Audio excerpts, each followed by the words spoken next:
This is the damage to our area, our yard. Here in the backyard, you can see at the roof, there's a tree branch from the sycamore tree that's on the roof. There's twigs, leaves, branches scattered all through the backyard. They flew over the roof. Some from our walnut tree apparently snapped off as well. One is dangling. But even our neighbor's tree over here suffered damage.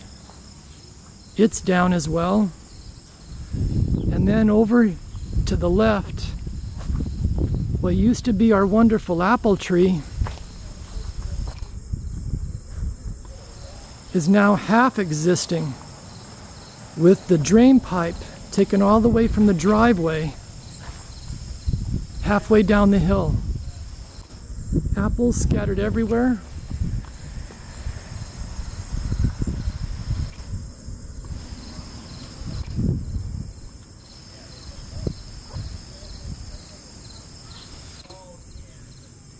Branches just landed in the backyard.